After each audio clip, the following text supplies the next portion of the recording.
Welcome, everyone. Hello. Hello. Hello. Good to see faces. Craig, good to see you again.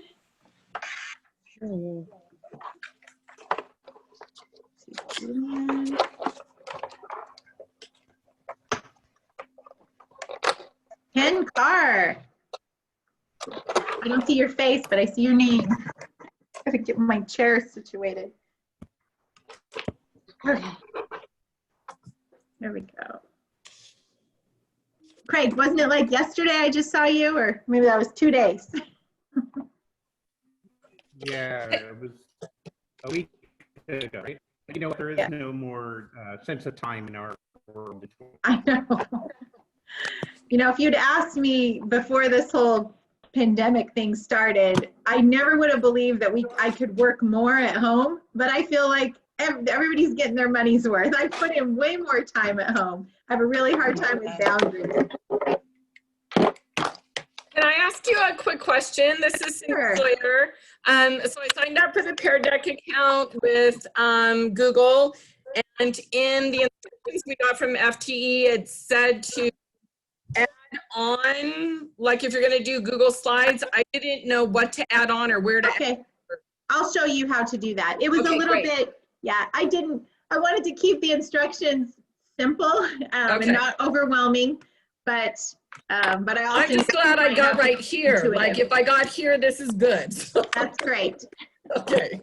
We did this once before and we realized there were just, it would probably give us a little bit more time if we started ahead. Hey, I'm gonna stop sharing. I'm gonna share a screen for you guys while you're getting connected. You see a giant pear on my screen and a code. So this is going to be an interactive presentation. You're going to be experiencing Pear Deck like the students will, and then you're going to learn how to use it, you know, from the teacher side of things. So if you have a mobile device handy, like a smartphone or a tablet, use that, like open it up and turn on a web browser. Oh, I was just checking you saw a message from my friend Tara who's texting me. So you're going to open a web browser on your computer if you don't have a mobile device handy. But on your mobile device, you can just go to a web browser and type in joinpd.com. It's right here. And then you're going to enter this code when it asks for a code, OQPDZ. I will put that in the chat while everybody's getting started. Hey, Julian. Here. Join PD. So where do we go to joinpd.com? Yep, joinpd.com. It stands for Join Pear Deck. Joinpd.com, and the code is OQPDZ. And I just put both in the chat, but you can see them on my screen right up here. It says joinpd.com, and the code is underneath it. Welcome, everybody. Doug, good to see you. Hi. There's Nate. All right. All right. I'm so sorry. I only have one device and you're looking at the whole screen, so I can't get to where I would join PD. So Cindy, are you joining this meeting on your computer? Yes. Okay, so in Zoom, when you're viewing, you have the option to exit full screen. Do you see that? No, you're taking up the whole entire screen. Well, let me try to stop that. I'm going to stop sharing my screen for a minute. It's like it's all frozen. Okay, now I can do some things. Yeah. So now when I share my screen again, it's going to do that again. But you have, are you on a Mac or a PC? On a PC. Okay. So you have some view options that you can change so it doesn't take up the whole screen. But I'm trying to think when I'm usually presenting, so I'm trying to figure out what that looks like when somebody else is doing it. Cindy, I think it's in the top right corner of your screen. It just there's a little button that says exit full screen. Do you see that? When she had it up before, my whole screen was frozen. Now it's not. Now I'm logged in. So now I see like the PowerPoint that Debbie's doing. Okay. So, but what we want to do real quick is we want to make sure that you can get Zoom to like, you can shrink it down and only have it All be right. your have to screen. go on Saturday. Yeah, you're good. Yeah, no problem. No problem. I'm going to mute whoever just came in here. There we go. I'm going to mute some of you, but feel free to unmute when you want to speak up. All right. Okay. I'll leave that to you, Lisa, to watch that. Okay. So I'm going to share my screen again, but if you lose it, Cindy, we'll see if we can troubleshoot it then. Okay. All right. So again, for those of you, I do see some brand new faces that I haven't met before. My name is Debbie Henney, and I teach economics at Mesa Community College here in Arizona, which is where I am right now. Lisa is my co-pilot today, so everybody say hi to Lisa. She is in Davis, California, near the home office, but not in the home office right now.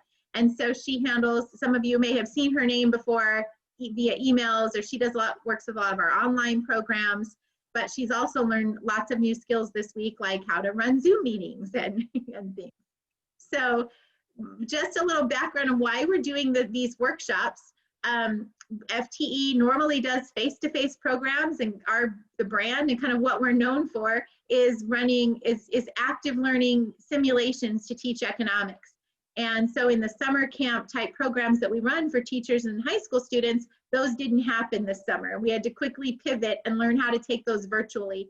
And while we were doing that, we came across some really effective tools to teach that we found that work great for teaching in a virtual environment, but still being able to do these experiential learning activities with your students. And so we wanted to give those opportunities and share them with you, so you still have the ability to teach some of your favorite lessons and activities. But what we've learned is we can't just say, oh, go here and try this. The reality is that as teachers, we know how to teach, right? We just need to learn this new technology. And so we're helping you. We want to help give you the skills and the new technology. And once you're comfortable with that, you can do these lessons that you're used to doing. And so we're going to actually kind of demo one of the activities today, and then also make sure you can get up and running with Pear Deck yourself. So I'm going to go ahead and start the class. I see 24 of you connected. If you haven't connected to the slides yet, notice in the top right of my slides that you're seeing, do you see that code OQPDZ? That will stay up there. And that's the code to join. And you just go to joinpd.com and enter that code. So, all right. So we're going to run through how to kind of the how-to. We'll do a little sample, then we'll do a how-to, and at the end we'll give you some time to practice. So, but I want to know a little bit about who is here in the meeting and the tools that you'll be using and kind of your preferences. And so first, if you would, on your mobile device or your other screen where you've joined this meeting, I want you to answer this question. So which web conferencing tool are you going to be using with your students in the fall? I picked the ones I thought would be most likely used, but if yours isn't up there, choose other. Oh, you guys are lucky. So far, nobody's saying they're using WebEx. That's what my school is making me use. I'm actually going to use Zoom anyway because I've been spoiled on Zoom so far. Okay, I see a lot of you are going to be using Zoom, Microsoft Teams, Google Meet. I'm going to show you your responses. Okay, so it looks like at least half of you are going to be using Zoom, and I don't see any of these other options showing up yet. Okay, that's helpful for me. All right, now, how do you expect to spend your time this fall teaching? So so on your slide, you'll see a little options to annotate, like a pen, or draw. You can start drawing it, fill in this pie chart, use my little key there. So how much of your time do you think will be face-to-face instruction? How much do you think will be online synchronous versus online asynchronous? Asynchronous meaning you're going to be teaching your students online, but you're putting the materials up there and they're doing them on their own time. You're the tech support, the grader, the email answerer, the content provider, but they're all working on their own time. That's asynchronous. Online synchronous, means that we would all, just like this, you and your students would be meeting online at the same time in this virtual environment in a classroom kind of setting, but virtually. And then maybe there's something else that, so fill in your pie chart.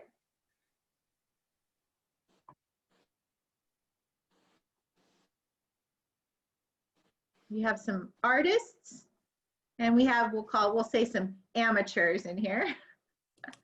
I'll show you some of your responses.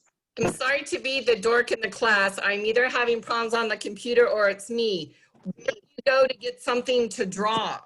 Okay, so you're in the Zoom meeting right now, and you remember that other thing we opened up? Do you see the other window where you joined the Pear Deck? Can you find that other window?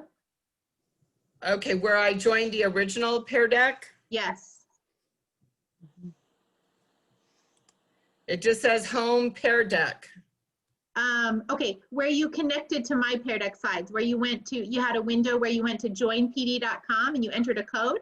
Right, I'm there. So I'm watching you, and right now I see about 20 different colored in things. Okay, so you're right there, you're actually seeing the Zoom meeting. So there's another, we want you to open another tab, or it sounds like you have it open somewhere, you just have to find it, where you clicked in joinpd.com and you entered that code. All right, I'll try again. Or open up a brand new one right now. Okay. And when you're on that page, that's where you'll see, you can annotate like all these people. So here, who is this with the smiley face? I will give them, that's Joanna.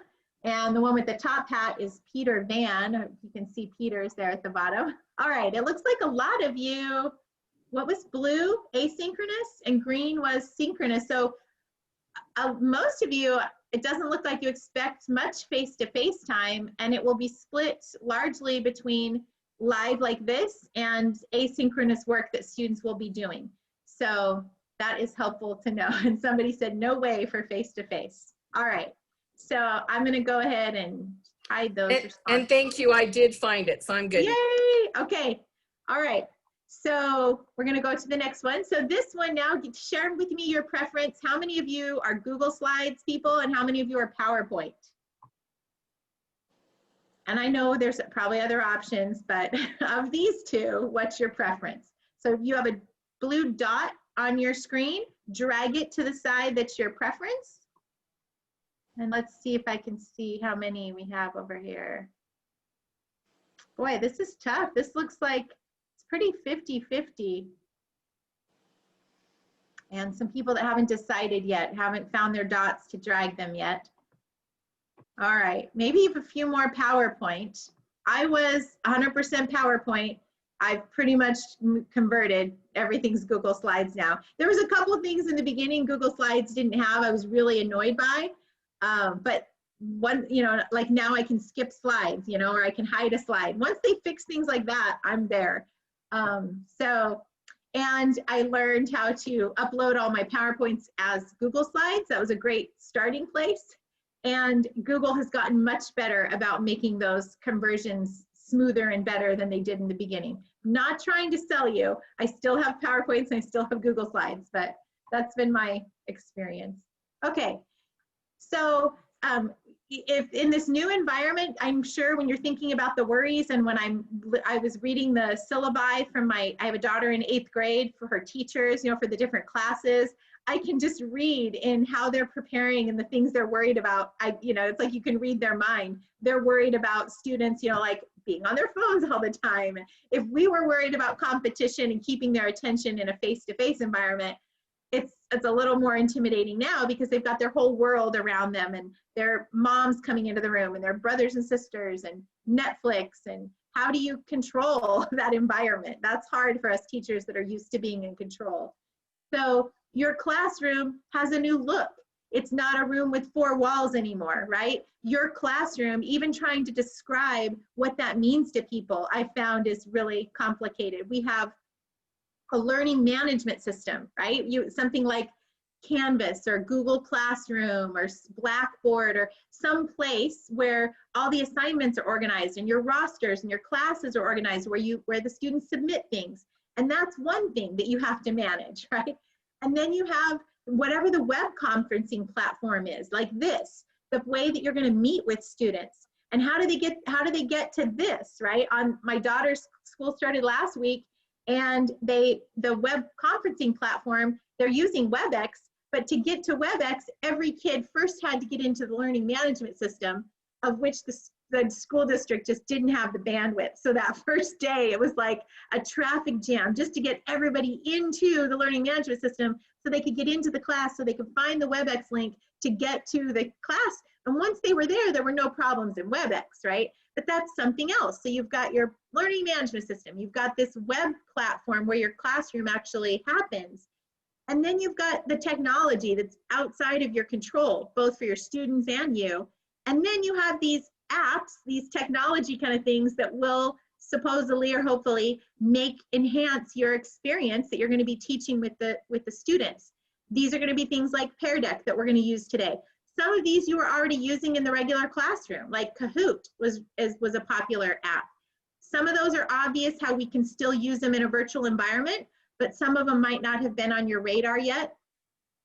Pear Deck and MovLab are two of those that we kind of fell in love with over the summer with FTE, and they were hits with the students. And once we got all the professors on Pear Deck, now none of them want to, they're using them for all their university classes now. So, and I think you'll find the same thing. I become dependent on it for teaching now in this virtual environment. So we know that active learning was an effective way of teaching economics when we were in a face-to-face class, but it still applies. Even in a virtual environment, I would say if not more, it's more important that we still make that learning active and engaging so that they're discovering those principles on their own. So how are we going to do that? We need to compel and require that they're engaged throughout. And how do you do that when they're in their bedroom at home? This tool will help, Pear Deck will help. And so that allows you to make your slides interactive. But then you also have to be able to kind of leverage your web conference tools to recreate those activities that you were doing face-to-face now so that we can do them in a virtual environment. So this particular tool we found helps facilitate any kind of lesson or activity where we wanted them to do teamwork. It enables them to submit, answers or submissions for any kind of game or competition activity that we had. And it allowed us to get feedback from the students and give feedback real time, even though we were in all different places around the world. So, all right, whoops, I'm jumping ahead. You got that, Lisa? Can you mute that? What did I do here? I glitched. I scrolled on my mouse and now I'm jumping ahead. Let me get back to where we need to be.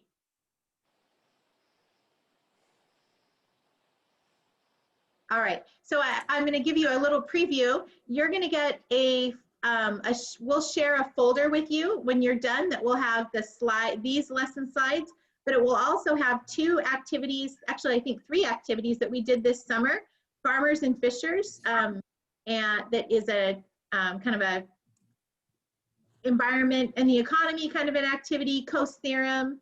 Another one is Cartels and Competition. And another one is what we call 1 versus 100 or the Market Showdown, which is a kind of a market competition. We're going to do a little demo of that one today. And you'll get the lesson slides for each one of those, as well as the instructions for how you would run that virtually with Pear Deck and whatever your web conferencing tool is. So one that is coming soon that is in progress is the Great Depression activity. If you've been to the history program that FTE has, and that's one where the students collaborate in little family teams to solve problems around a budget. It's actually very timely to, given the situation that families find themselves in today. But that is also one that is going to be easy to facilitate with Pear Deck and Breakout Rooms. So we're going to first do a sample so you can kind of get a picture of how this works with students. And so we're going to put you into some breakout rooms. And somebody said, can you use the login for Pear Deck as attendance? And the answer is yes. So this presentation that is happening live, I can go later and log into the session, and I can see all the students that were there. I can see on every slide who participated. I can go back and look at all your pretty pie graph, charts. and I can see all of those, all that, and I can even export the information to a spreadsheet. I don't know what the pie charts would look like actually, but any submission where you had to like do a multiple choice or type in text, that can all be exported to a spreadsheet so I could capture the information that way. All right, so let's put you into groups of 4. Let's do this. All right, so I'm gonna put you into breakout rooms, but I'm not gonna open them just yet, but in a minute, I'm gonna send you away to a breakout room. And in that room, you're gonna see market-based problems like this one. So don't answer yet, but in your breakout room, I want you to talk with your team and to come up with and decide what the answer is going to be. When you're in the breakout room, if somebody wants to share their screen or share a whiteboard, you just, at the bottom of your screen, I'm gonna go ahead and stop sharing for a minute so you can all see it. If you hover over the bottom of your Zoom window, you'll see an option to share screen. Everybody click that, but don't choose anything yet, but just click it so it opens so you can see the options. On the top right, there is an option called whiteboard. You guys see that? No. When you click whiteboard and you click share, you will share that with everybody in the breakout room. And then you can annotate and draw on there. And so can everybody else in the breakout room. There's a little, when you're viewing their screen, there's a little view options. And when you look up the choices, one of them is annotate. You can turn on your annotate toolbar. And so then that's one way you guys could talk about and kind of solve this problem, okay? One of you is going to be the team captain. When I would do this with students, I would say, pick, come up with a team name, choose the team captain, and the team captain would be in charge of submitting the answers for the group. For this, just because we're all playing and I want you all to have the practice, you can all submit the answer, just your team number is going to be your breakout room number, okay? So just pretend you're all the team captain and you're all going to submit your answer. All right, any questions before I send you away? Looks like Joanna is figured out how to share her screen. So whether she intended to or not, there you go. You can turn that, when you're the teacher, you can control whether or not if you want people to share. I don't see how to share it. But now you'll know how when you get to the breakout room, Joanna. All right, I'm gonna send you to your rooms. While you're in there, you can talk about it as a team, come up with your answer, and then I will call you back and then we'll share the correct answer. All right, your marks, get set, go. I need to send Thomas to a room.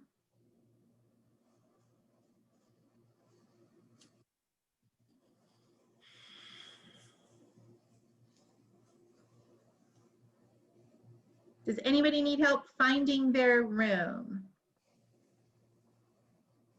Thomas just got here.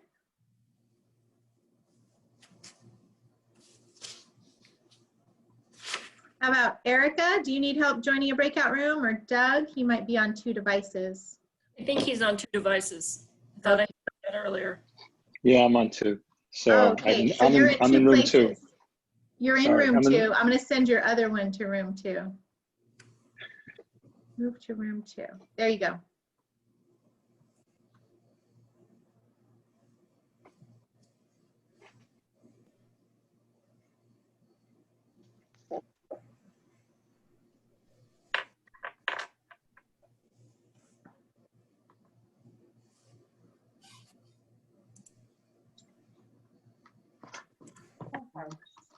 Hey guys, can you hear me? Hey, Doug. So you're on 2 devices, right? Is one of them, is this one a phone? Yes, hang on 1 second. We're gonna answer and then submit it? Can you hear me, Debbie? We can, I can Yeah, hear but it. This is so bizarre because I hear your breakout room. To push on their... Because I'm on both. I thought I muted you. Okay, I'm gonna mute you. I don't know how to get him to the other room. That was sort of cool. That's so weird. Yeah.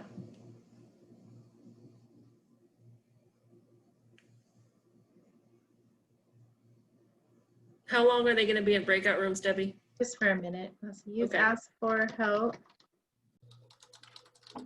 Hey, Debbie, before everybody comes back. So Hey, Travis. I'm a Nearpod guy and a PowerPoint guy, and I love that combination. The reason I'm here, my K through 12 school district said, we have Pear Deck for you. So I have the super account for Pear Deck. Okay. I really don't know how to use it. Okay, good. It said Google Slides. I was like, all right. No, you can use it with PowerPoint. We're going to use it with both. You're going to see both. Good. Yeah. Okay, good. And it works the same way. So that's All right, why I like it. I couldn't figure it out. So that's why I'm here. Okay. We have 4 more seconds. The other rooms will close. Okay, so if you haven't submitted your answer, you can go ahead and submit it now on the slide. And I see a lot of you are submitting. Oh, I see lots of answers. Looks like everybody is answering B. So let's find out if that is the correct answer. That is correct. Did any team while they were in the breakout room share a whiteboard and straw when you were talking about the answer? Yeah. Adam, you guys did that? Okay. I drew it on my paper. You drew it on a paper. That's okay. That works. But you were there and you were able to talk about it as a team, and then you could see how a team captain could submit that for you. Now, when we play this with students, I have a spreadsheet up where I have all the teams, and then I make it a game, and it's +1 if they get it right, and it's -1 if they get it wrong. And then every now and then I kind of show them the standings, like where everybody is. So that would be one way you could play this game. When you put us into teams, is there directions like in Pear Deck how to do that, how to put students into teams? Okay, so the breakout rooms is actually something that we're doing here in Zoom. And so all Pear Deck is on their phones, or you have it on a separate window, you connected to my slides so you can see them. So let me ask Cindy, when you go back to school, which web conference tool are you guys going to use? Is it going to be Zoom? No, we're using Google Meets. Google Meet. Okay. Yeah. So in Google Meet, they don't have breakout rooms that, like here in Zoom, I can just click the breakout room button. And okay, so that's how you put us in breakouts. I did it through Zoom. Now you can still do it in Google Meet, but the way you would do it is you would have a shared document that you would share with the students, a Google Doc that would have links to, let's say, 5 different breakout rooms, which are 5 different Google meetings. And you would say, red team, you're going to the red room, blue room, and you would basically tell them where they're all going. And then you could also jump into each of those meetings. Okay, thank you. Yeah. So, and I think I have slides. When you get these slides, I think there's a slide that's hidden in here that actually gives you some links to some workarounds if you're using Google Meet, or for those of you that are using WebEx or Microsoft Teams. I do know that Microsoft Teams and WebEx are both working very quickly to get breakout rooms like live and functional. So I think WebEx has said they'll have them by September. I don't know what that means. And Microsoft Teams, there's a very similar workaround like there is for Google. So that's in the slides at the end if that's something you're interested in. But do you notice how when I sent you away to the breakout room, even though you weren't with me, you still had the question and the instructions with you, right? And you could still interact with me and submit the answer. All right, let's do a second question. I'm going to share my screen again, even though you have them on your device, but now you should see this question. And once again, you are going to be able to submit your answer, and you can either type it on the slide, like using the text kind of option, or you can draw, like with your handwriting, or draw a picture to answer the question. So again, you can share a whiteboard and start working on it together as a team, but you have about 4 minutes to come up with an answer. So go work with your teams. On your marks, get set, go.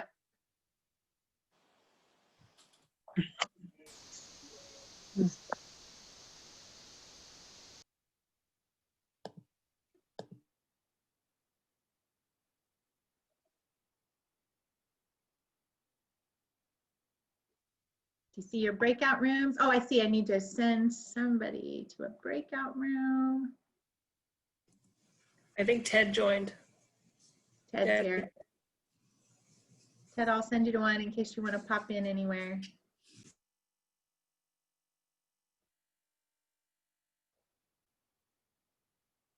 So is Erica on 2 devices?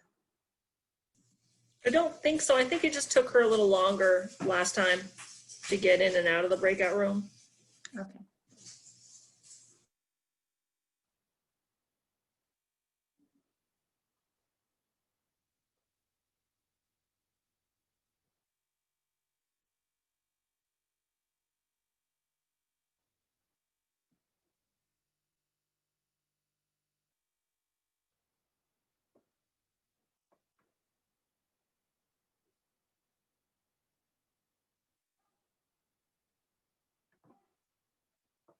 Welcome back, everyone.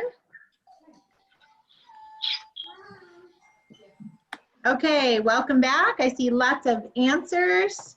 I'm going to show you some of them. It looks like most of you preferred to draw with graphs instead of typing in text.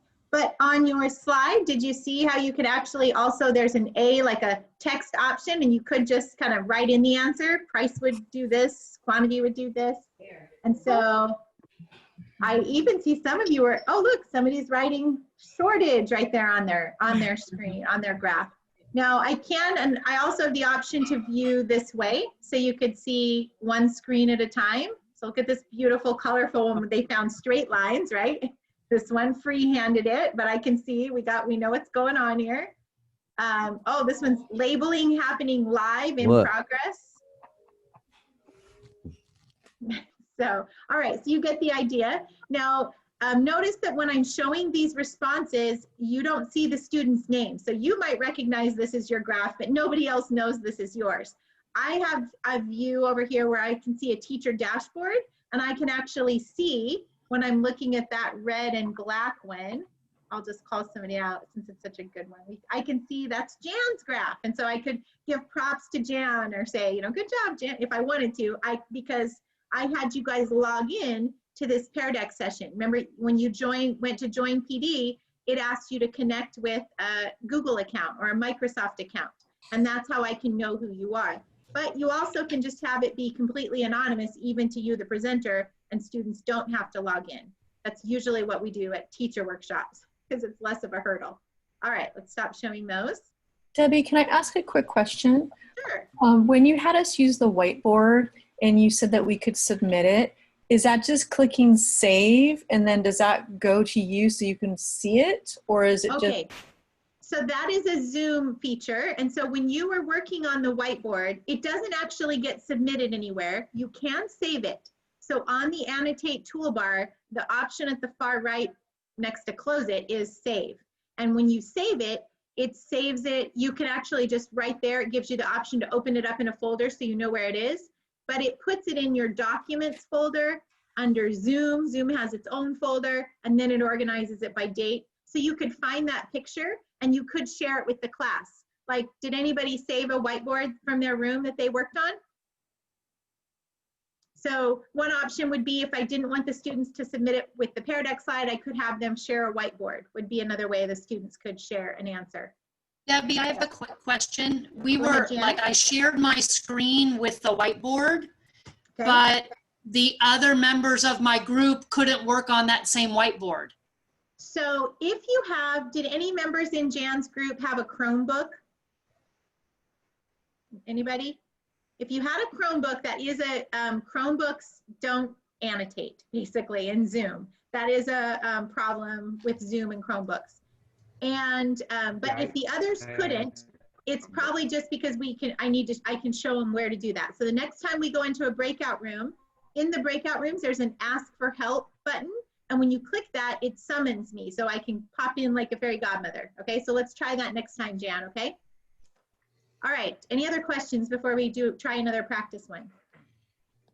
Craig says, do they need a second device or a second monitor even? Isn't it just opening a second tab? So when I recommend, because I know my students like us, they're probably gonna have one computer. And they probably have a smartphone. And so for me, I would prefer that my students connect with a smartphone to the Pear Deck slides so that they can keep the Zoom meeting here and then they can interact with the slides here. Plus it keeps them busy on their phone, like in a good way, right? And so that's what I would prefer to have my students do. But the students, if they have another monitor or they wanna open it up in another tab, they can do that as well. All right, let's try another practice round. Here's your next question. In the European Union, they have restrictions on bananas that keep foreign bananas out, or they just limit, so you can only import bananas into the European Union if they meet quality specifications. They have to be a certain length, they have to be a certain weight.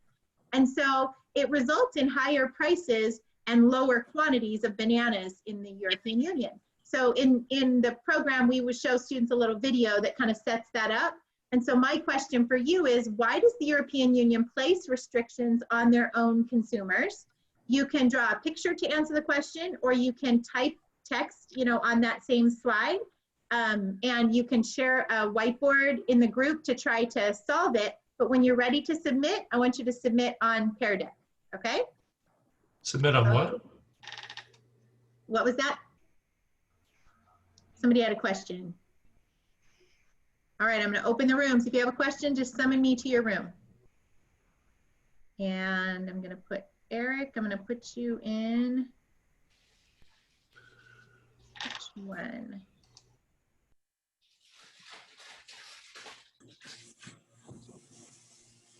Three. Okay. All right, find your breakout rooms, head over there.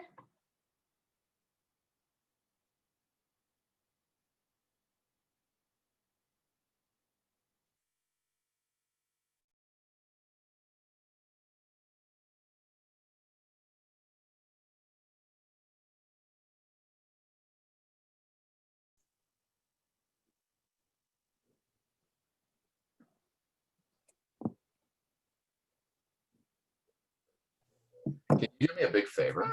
Oops. Welcome back, everyone. Who's that, Travis? Well, that's my daughter. So she's been going to preschool for a week and a half, and now she's sick. So now we're Oh, no. I know. It's probably nothing, but oh no. That's what they learn in preschool, how to get sick. Well, yeah, I hope it's the right kind of sick. That's what. Yeah. All right, so you can see answers here, and I'm going to zoom in on some of them. But what you can see is some people drew graphs for their answers. Deb, I think you need to share. Oh, I need to share. Thank you, Ted. Let's see, we'll do that one. Hey, Ted, good to see you. All right. So here's an example of somebody put a text box on there. And here's one, I saw one with a graph. This one is a graph and text. This was an advanced gold star. But it looks like they have supply shifting to the left. It says trade agreements with other countries and or to make EU-made items more competitive. Here's another text box. And so some of this is just, you kind of figure it out. Some people, when I popped into a breakout room, they were like, how do we start a text box? You know, you just kind of click and then you could start.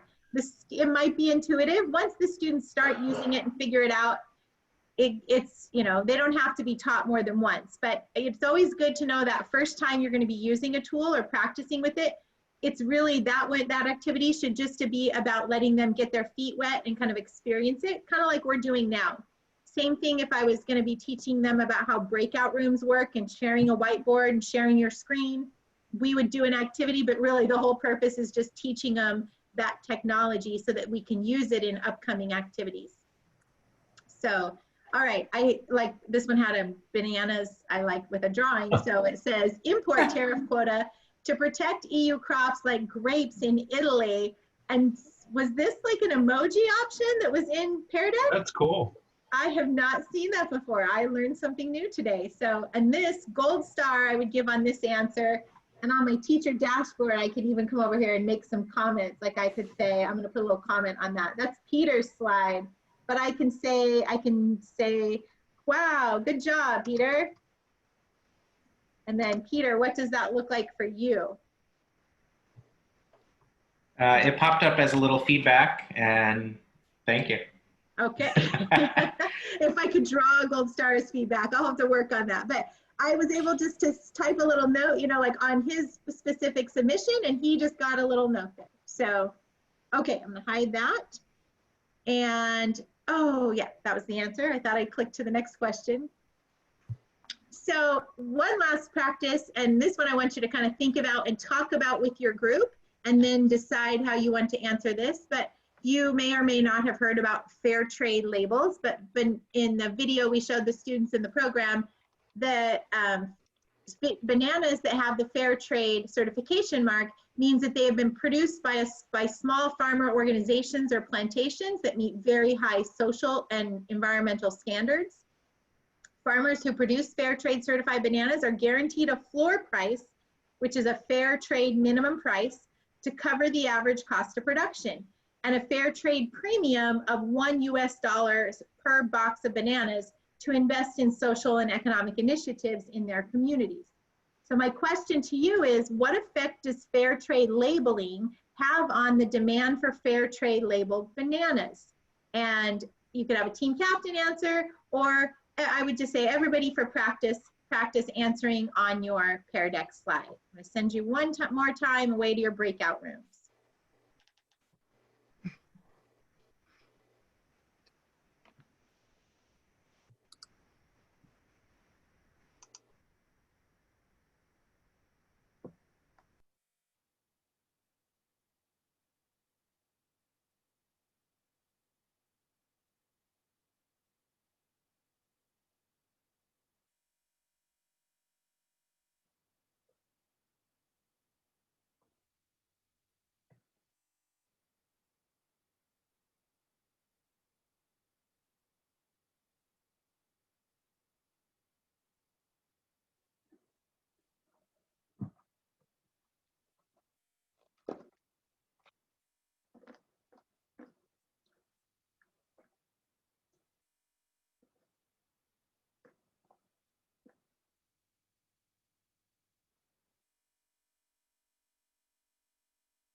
Can you guys still see my screen, my slides? I have to reshare. I always forget when I go into a breakout room, I have to reshare when I get back.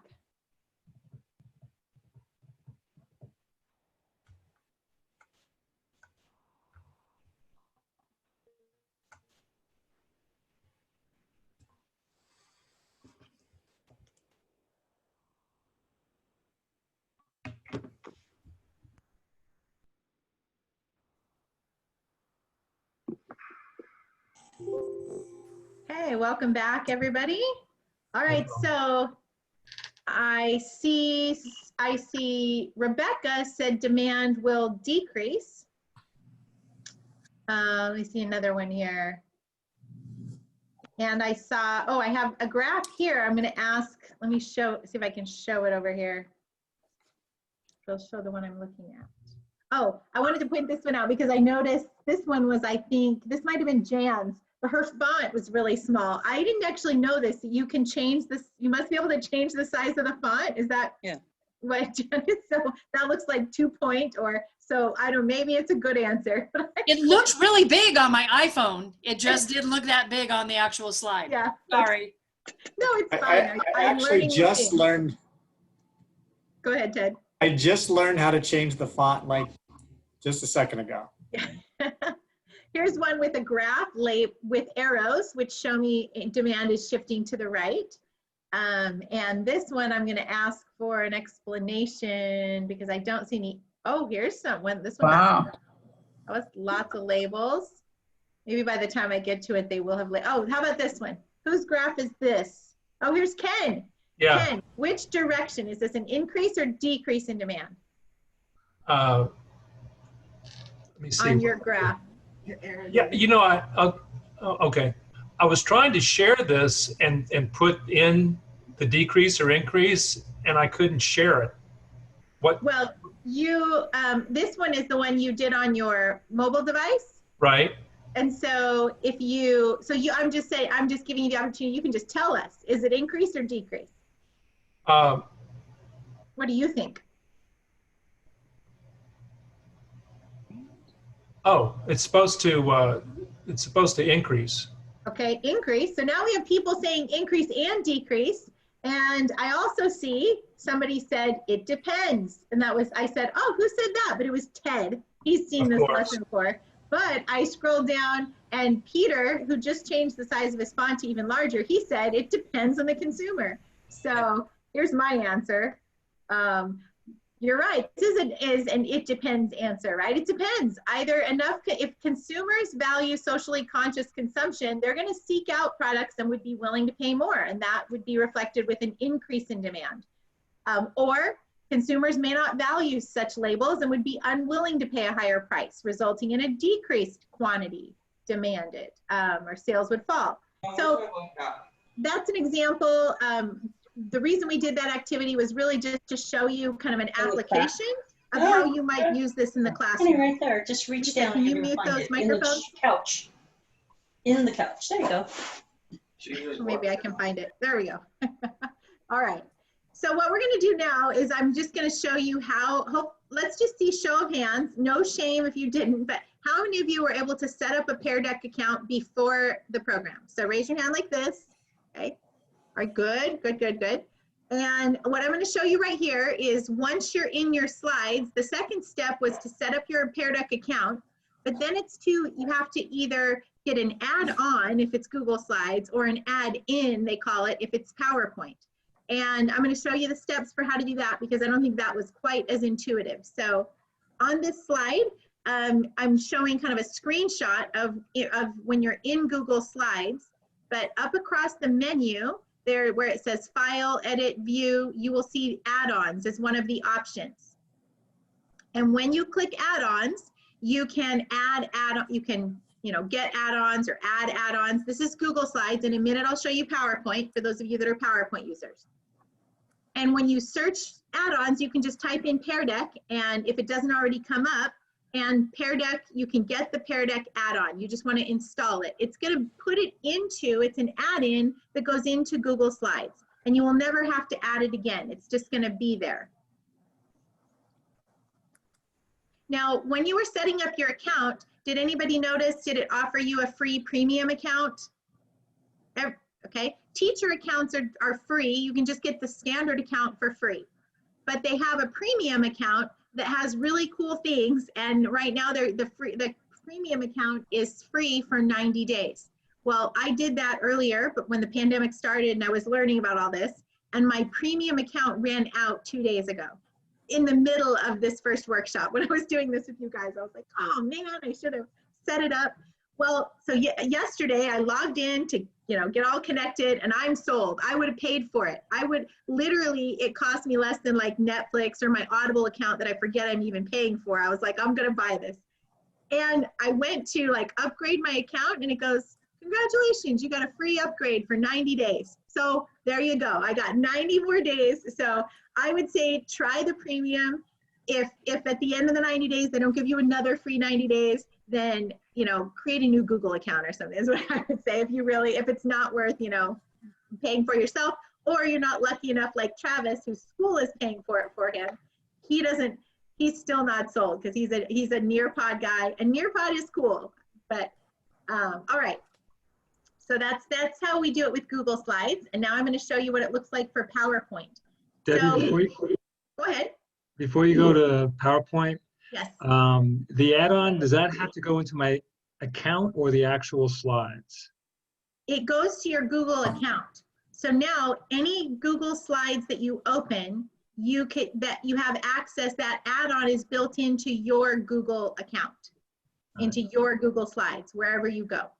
Is there a possibility my school is going to filter that out and not let me add on? So no, because my school, well, I don't know, there could be, yes, I should say yes. My school did it. They didn't let you? Yeah, everything's blocked right now. I forget, K-12 is more restricted. So what I did with my school account, I set up Pear Deck with my school account as well. And it didn't stop me from setting it up, from adding that add-in there. But if that is a barrier, I would say just do it with your personal account for now. And then go tell people at school if you want it, say, hey, can you get this for us? Our tech people, we made a request to our tech people, and even though the district wasn't paying for Pear Deck, they did go in and they did put the add-on under the add-ons tab. even it doesn't, the school doesn't have to pay for it to allow those, you know, to lift that restriction, because teachers can use it for free. You could, there's a whole free version of Pear Deck you can use, and it doesn't cost the school districts anything. It's just them allowing you the permission to add the add-on. So the one thing I do notice when I use it with my school account is every time I want to launch a presentation, I have to kind of tell it to connect to my school. I have to reauthorize that connection, which is kind of annoying, but it works. You know, if I have those saved presentation slides saved in my school account, I can still launch them with Pear Deck. Okay, so with Microsoft, with PowerPoint, it is part of the online PowerPoint. So Microsoft, if you're an old-time user like me, you know, you've been using PowerPoint for years, and it was always kind of desktop based, and it was a file, and you would download them and you would upload them. Microsoft now has OneDrive, which is just like Google Drive, right? It's Microsoft's version of the cloud, where, so in Google Drive, you have, you know, your folders, you have your slides, you have your files. Microsoft has done the same thing with OneDrive. So if you have access to PowerPoint, if your school has a, you know, Microsoft account, you have a license, you have access to OneDrive as well. You may have never used it before, but you can just go to OneDrive. And if you don't have an account, you can even create one. I just created one with my Gmail address. I created a Microsoft account. And in there, I can open up PowerPoints, and I can save PowerPoints in my OneDrive, just like I can for free in Google Drive. Now, I'm sure they both have space limitations that at some point I will meet, right? But it works the same way. So don't feel like, oh, I don't have a Microsoft account. It's as easy to get as it is a Google account, okay? So you go to, you're basically in your OneDrive, and you can open up any PowerPoint in there, and you would go to Home. When you're on the Home menu, you will see this Insert option, which allows you to insert an add-on, or there's these 3 dots over here that you might have to open up.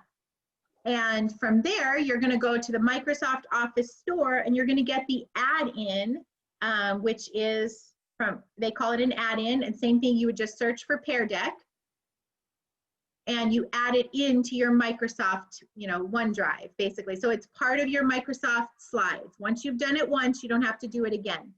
I actually am going to stop sharing this screen for a minute. And I'm going to show you my other, I'm logged in as Microsoft over here on another browser. So I'm going to share this now. All right, so here's my OneDrive over here with some stuff, and I've opened up a presentation. So to get here, I just went to OneDrive and logged in. And I think the first time I did it, I just created a login with my Google account, with a Google email address. But you could do it with whatever. And so now I have some, sharing something? Oh, I'm not sharing, I'm sorry, thank you. All right, so here I am in my OneDrive account. You see that? I just went to OneDrive, creating account, logged in. I have files up here from past activities. Here's some from an awards game. Let me see what I might be good to open. Economic issues activities. Oh, here's a sample Pear Deck slides. I'll open those. Okay, so I'm just opening a PowerPoint, any PowerPoint file that I have. You could have uploaded this from your computer and opened it up in here. The nice thing about OneDrive is everything you change in your slides in here will stay and will be saved. You don't have to save them all the time. Just like in Google Slides, it saves everything live. It works the same way with PowerPoint here. So you could take your PowerPoints that you're used to using, you could just put them up here into OneDrive, and it saves them, and they work just like Google Slides, saves them real time. So here I am on this home page, and I could go to Insert. I'm going to click on Insert. This is how you get the add-on for the first time. Oh, Insert, and then over here on the far right is Add-ins. So when I click on Add-ins in the store, I could search for it, but it's already popping up here, Pear Deck. And I'm going to add Pear Deck. Okay, so I've now added Pear Deck, and so now this is how I would access Pear Deck in PowerPoint. I would just go to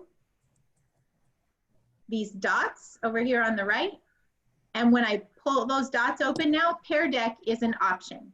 So I'm on the home page, and these 3 dots give me options. At the very bottom is the add-on Pear Deck, And when I click on that, it opens up Pear Deck over here on the right. This is a Pear Deck, the Pear Deck, we'll call it, I don't know, toolbar.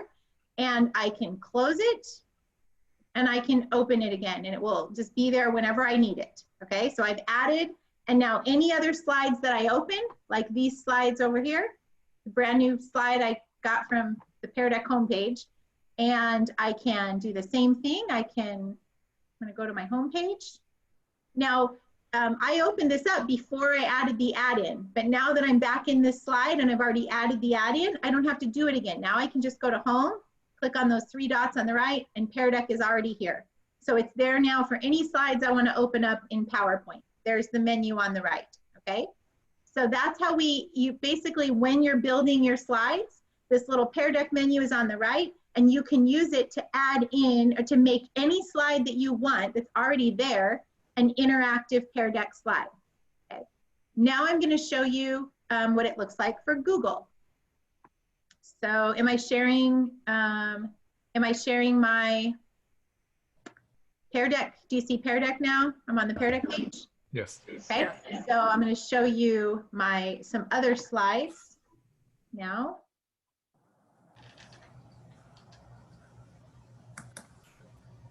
I'm going to drag these over.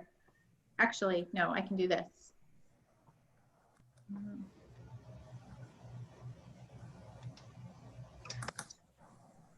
No, I don't want to start a live session. I just want you to see it in my drive. So hold on, give me 1 second. Okay, I'm running an honors orientation later, so that's the slides I have open for this. But I just opened up some Google Slides. And in these Google Slides, this is where I would get the add-in. So up here at the top, you have something called add-ons. And in the add-on, so up where it says File, Edit, View, you just go to add-ons. And you would say, the very first time you're doing it, you would say Get Add-ons. And when you go to Get Add-ons, this is where you can search. This is for all the Google Slide users now. I could search for Pear Deck. And here it is. So I click on that. It tells me it's already installed. But if it wasn't, instead of uninstall, it would say install right here. Click install. And now it's there for all my Google Slides. Anytime I open them, I don't ever have to add the add-in again. Okay? Any questions? Oh, here's where you find it, just like we did for PowerPoint. So now that it's there, anytime I want, I can just go to add-ons and I can go down to Pear Deck for Google Slides and I can open the Pear Deck add-on. I'm in my school account actually right now. This is why it's asking me to connect every time. I'm going to give it my permissions.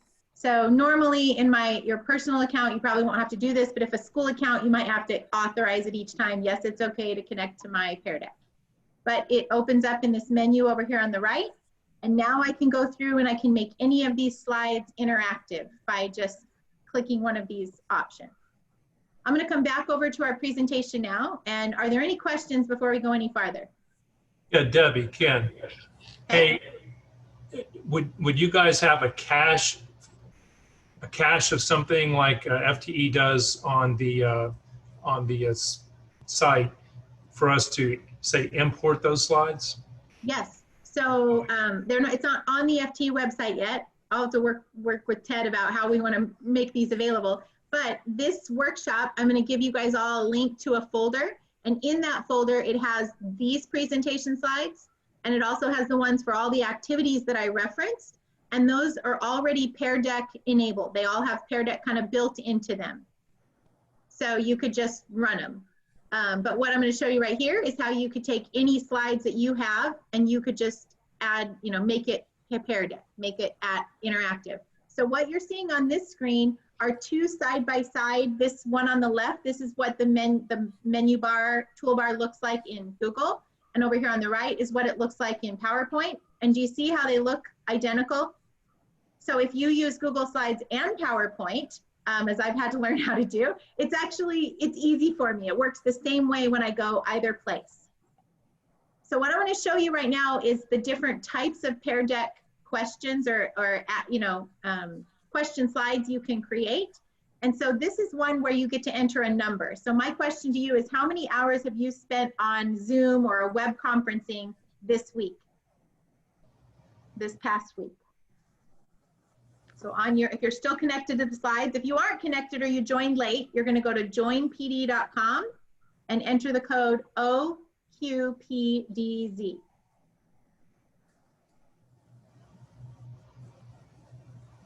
Come on, where'd you go?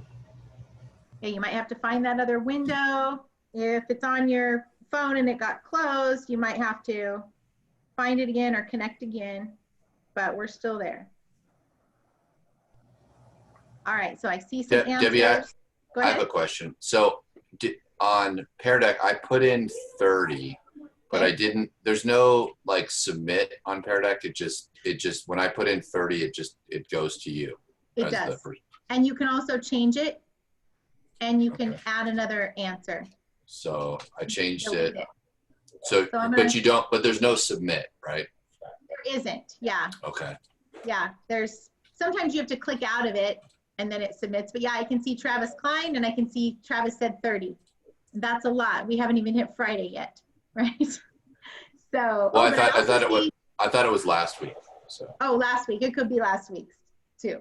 Okay, so I'm seeing lots of answers. I'm going to show you guys what it looks like on my, what's called the teacher dashboard. So I'm going to change and show you a different screen right now. Screen sharing. Let's do a new share. And we'll do this. All right, so what you're seeing is the Pear Deck teacher dashboard. So when you're the teacher, you actually can open a dashboard in another window that you can kind of drag to a different place or shrink down. But you also have the ability as the teacher to open the dashboard on your mobile device. So if you're using your computer for the presentation, but you want to like give yourself some more space, more presentation space or more monitor space, you can actually run the presentation from your mobile device. And so when you launch it on your, there's just a little website you go to and it connects to your Google or your Microsoft account and it already knows Travis is presenting these PowerPoint slides right now. Here you go. And it opens up the teacher dashboard on your mobile device for you. So, but in the mobile device, you can see I can actually control, I could jump around to the slides over here on the left. I could do that. I can see right now, I'm looking at grid view and I can see all the students' answers, the numbers they've entered. But I can also see them overlaid like on a time number bar, you know, like a, what do we call it? Like a, yeah, a strip. I can see them that way. I can hover over students' names and I could see who answered what. And I can also lock your answers at some point so you can stop changing your answers. So if I want Travis to not copy everybody else once he sees the other answers, I could lock them and then I could show everybody those answers. So I'm going to jump back to sharing the slides. New share. All right, so that's what a number slide looks like. Here's an answer. Here's a slide where you enter text. So share something you have learned or a new skill that you've acquired, that you've acquired for teaching virtually. So go ahead and type that in.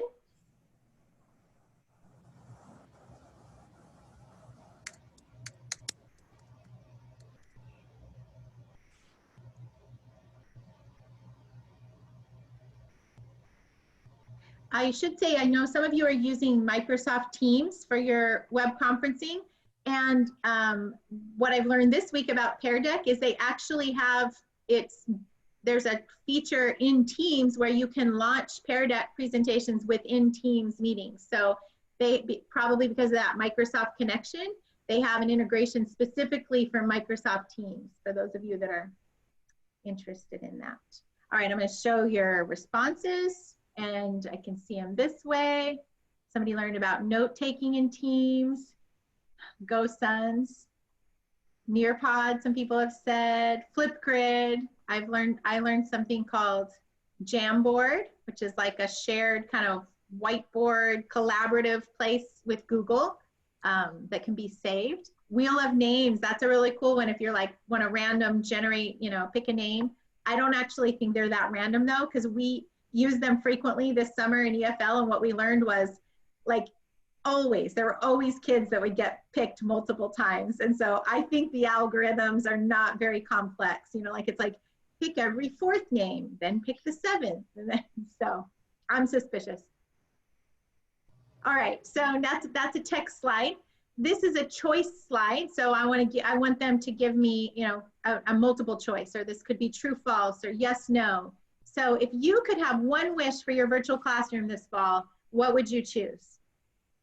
Would you rather have an extra monitor, an aide or a co-teacher there in the Zoom or, you know, web conferencing meeting with you, a different LMS or web conferencing platform? You had one wish, or a time machine so you could travel to the post-COVID world and teach face-to-face. There you go. Okay, when I display these results, notice I can show them like this, but I could also see individually how each person answered. And notice it's changing live as you're submitting your answers. This would be another one that maybe before I showed it, I might want to lock your screens. So now do you see what does it look like for you when I lock your screen?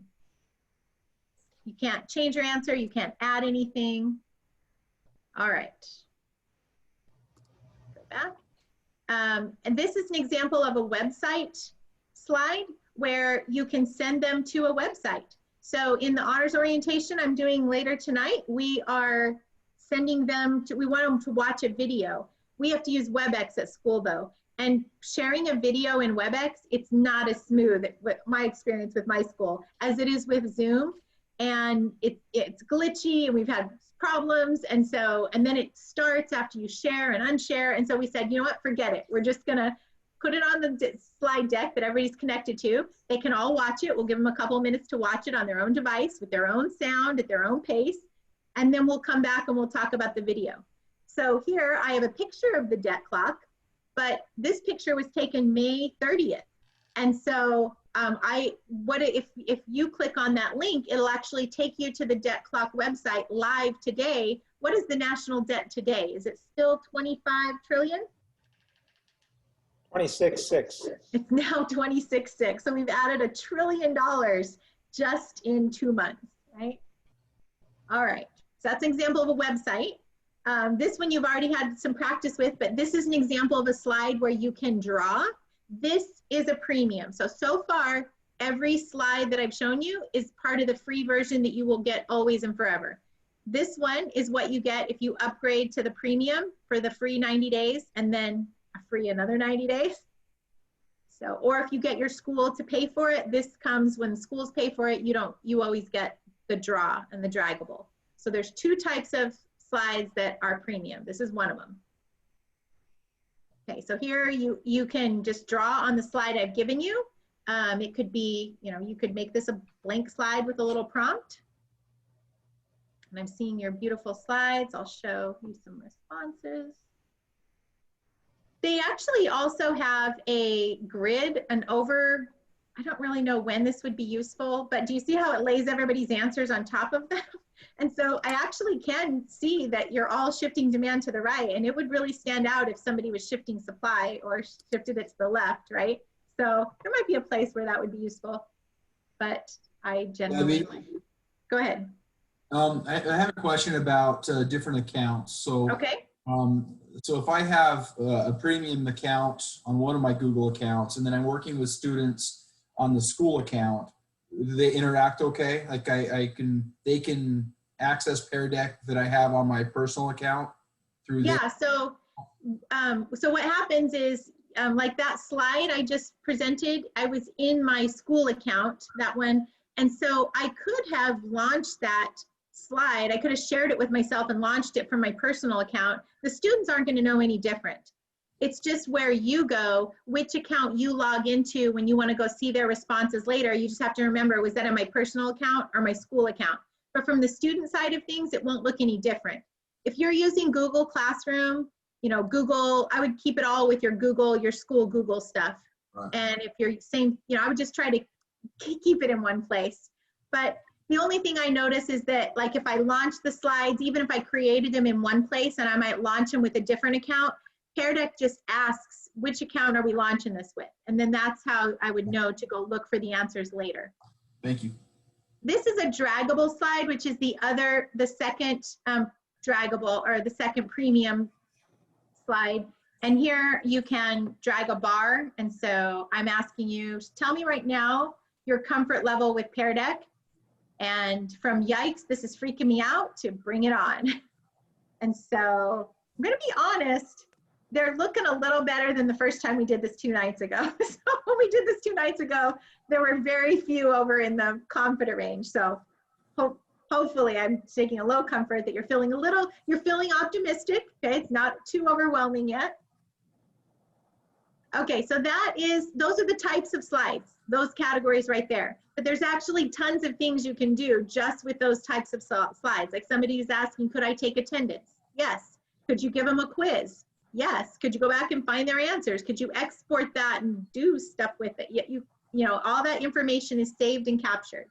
So here's an example of a template. So those were just my slides that I created, but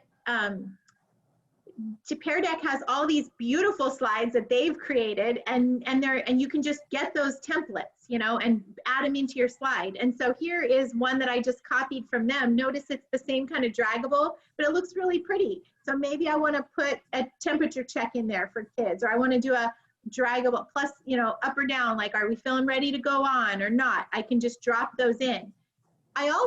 We could be doing this right now, and I could feel like, maybe somebody asks a question. Maybe Lori has a good question, and I'm like, oh, that's a great question, Lori. Let me ask, what does everybody else think about that? I can just come down here to new prompt, and right in the middle of my presentation, I could drop a question. And so here's some templates already built, some kind of beginning of class, during class, end of class. But if I scroll through, these are just templates I could drop in. But I also could just do a drawing, a number, a draggable, a text. It would make the slide I am doing right now interactive. So actually, let me go to a slide that I don't have Pear Deck on, like this one. So this isn't a Pear Deck enabled slide. It's just, I'm just showing you where you get to the templates. So basically, when you're in the, when you have the menu open, there's this template library. And when you open it up, it brings you to, here's the next part. It gives you lesson builders, or learning development, or subject areas.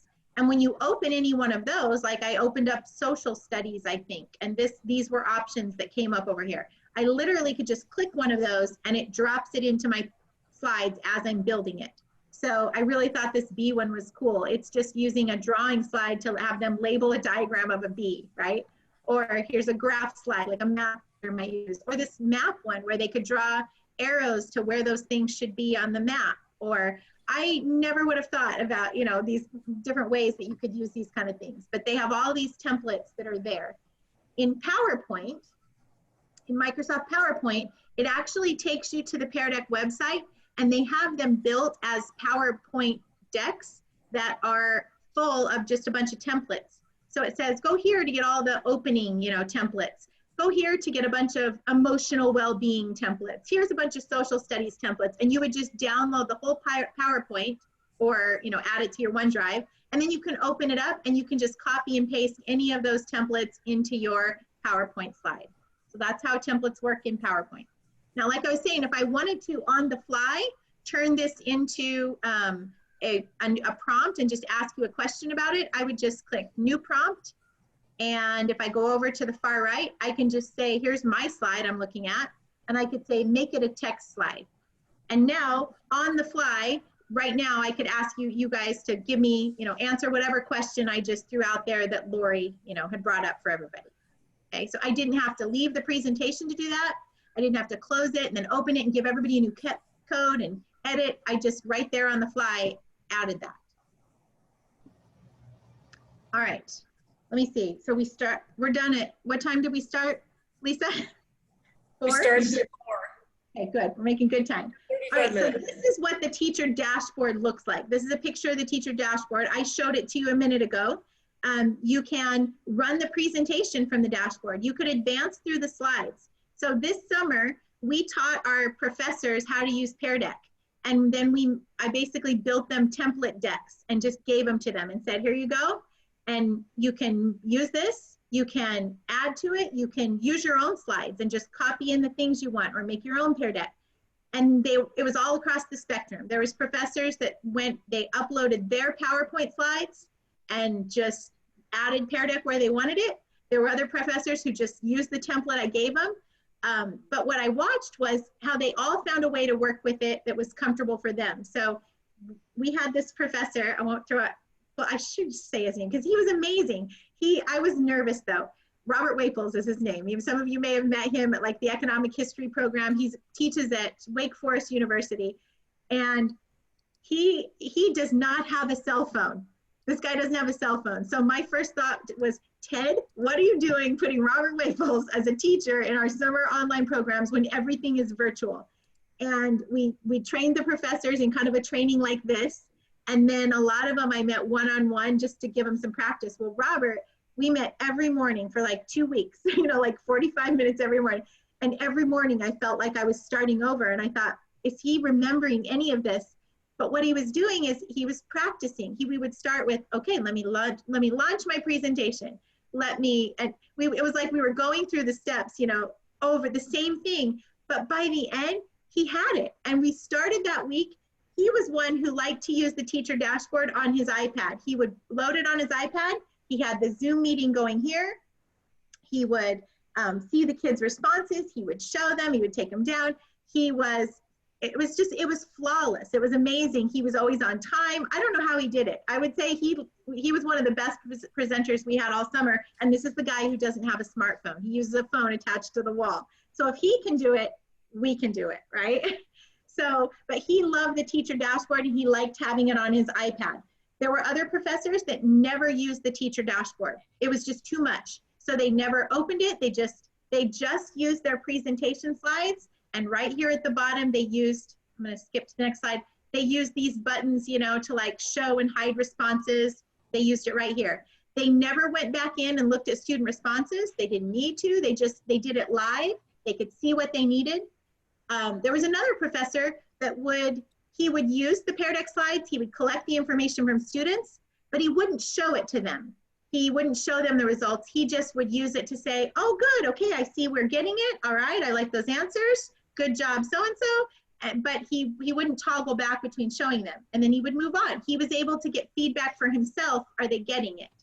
And then kind of give them some feedback.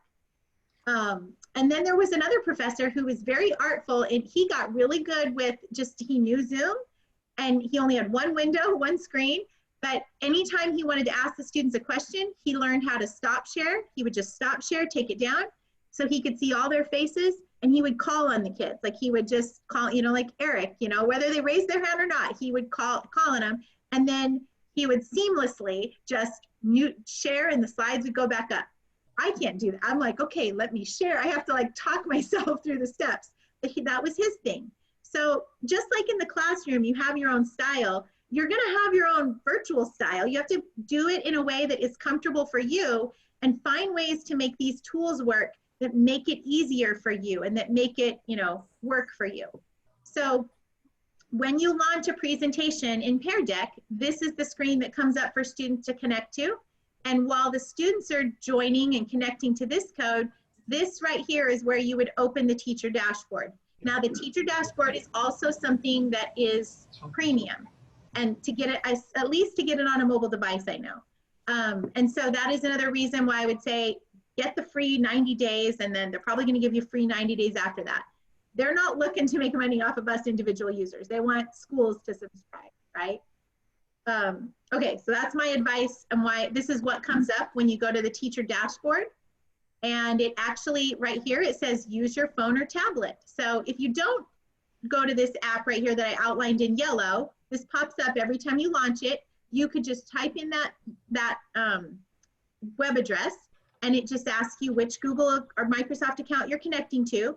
It already knows you're sharing a presentation, and it takes you right there. That's as simple as that. And this is what Robert Waples, the way he used it all summer.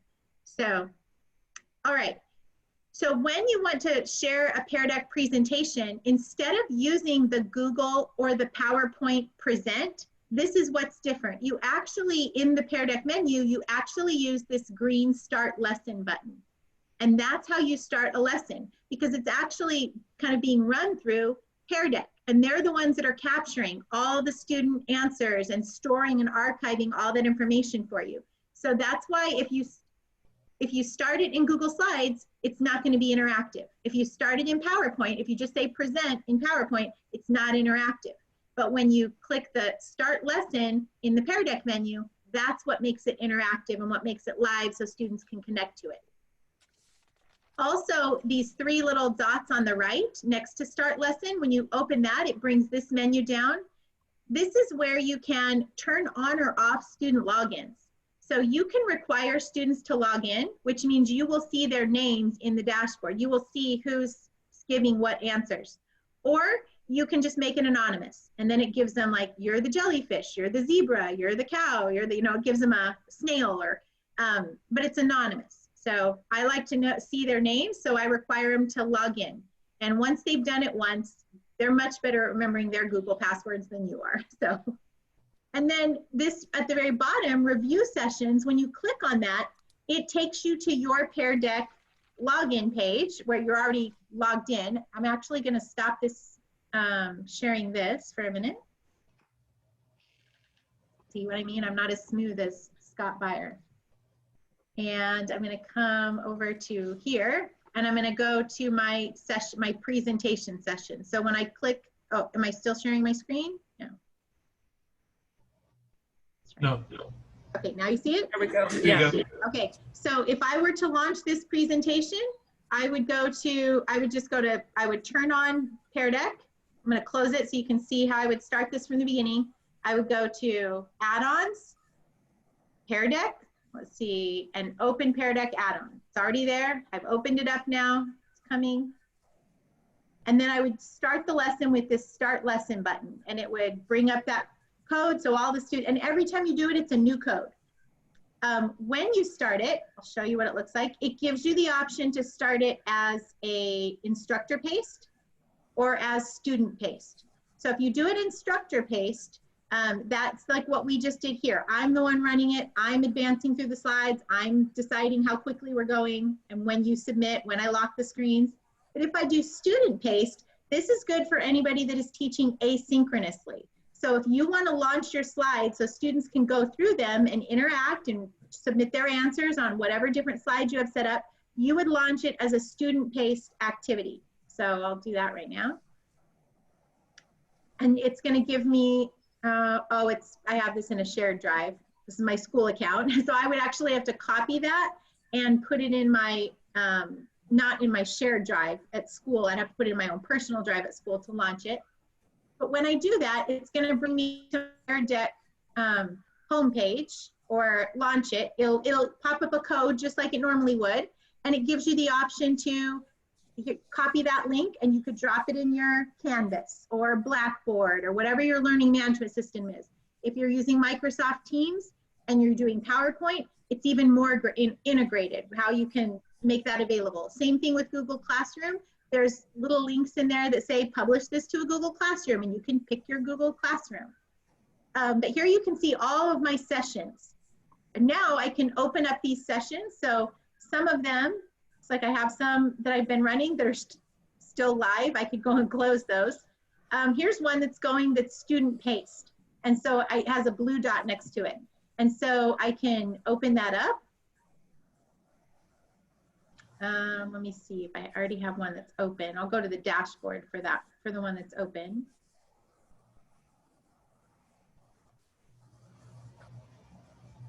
Okay, so I can see this is one we gave the students to practice to connect before the Economics for Leaders program started, because I just wanted them to like log in and know what it's like to connect to a Pear Deck before we started the program. And I can see, which students answered, what their answers were. I can see all their names there. And this was from a long time ago. Like we were doing this at the beginning of the summer, but this session's still here, and these 66 students, their responses are there for me. So I want to get out of this. Where is it hiding behind there? Do I have to go? We'll just try this. All right, so there's my sessions. You can archive sessions that are older than however long. You can still go back and find those sessions. But this is where one professor, he would ask at the end of every class, give me your takeaway or your aha that you learned. And then he would come in here and he would export that information to a spreadsheet. So I'm trying to remember where he did that, but I think he just went into the dashboard, and on that given slide, he was able to find that information. I apologize that I don't have enough practice with that one. Okay, so that's where we find that. Can you see my slides again up there? Okay. Okay, so review sessions. Okay, questions that you have so far that we haven't covered yet, or as we've just kind of practiced. Does anybody want to see what that looks like starting it in PowerPoint? Wait, I have a question before. So you had all those sessions. So they can stay open for a long time in Pear Deck. Is that? They can. Student sessions can stay open. I did have one time we were getting notes from students that there was something wrong with a session or it wasn't working. Well, what I found out, it was just, I think Pear Deck just had heavy traffic that day or something, because when we went back and checked later, it was fine. And it was one of those asynchronous sessions we had going. But in the meantime, because I was impatient, I didn't want to wait, I just relaunched it and put a new code out there. And so, but it's still going, and it's been 2 months, I think, or something. So yeah, you can leave them live for a long time. I don't know what the limit is. That's a good question. Okay, are you seeing my PowerPoint slides right now? Maybe I have a quick question. Go ahead, Doug. So did I understand correctly? Let's say assume that I can't add on Pear Deck to my school account, but I can do it on a personal account. So my Google Classroom, I can then just link to Pear Deck, which will open up a presentation from Pear Deck. If you want them to do it on their own time, you would just give them the code. It's literally joinpd.com and then whatever, 4 or 5 letters that we give them, the code. That's it. It doesn't, to them, it doesn't look any different if you were in your school Google account or your personal Google account. They're not going to know the difference from the student experience. Debbie, So in real time or asynchronous, what have you done? Anything special with assessments? Well, for both, I mean, we have done, like in the EFL program, we did assessments real time, like while they were live with us like this, and we literally watched them take a post test, like in Canvas. Right, like formative versus summative. And that's kind of what we used the Pear Deck for, where we were on some of the questions where we can get, multiple choice, versus questions where we're just asking, like, are you getting this while we're going? Right. So Pear Deck we could use for both of those things, but then we also had those formative assessments not in Pear Deck. Asynchronous, most of those kind of things are done on, through the learning management system. But if you set up one of these Pear Deck lessons to run student paced, you could use it for that as well. Okay.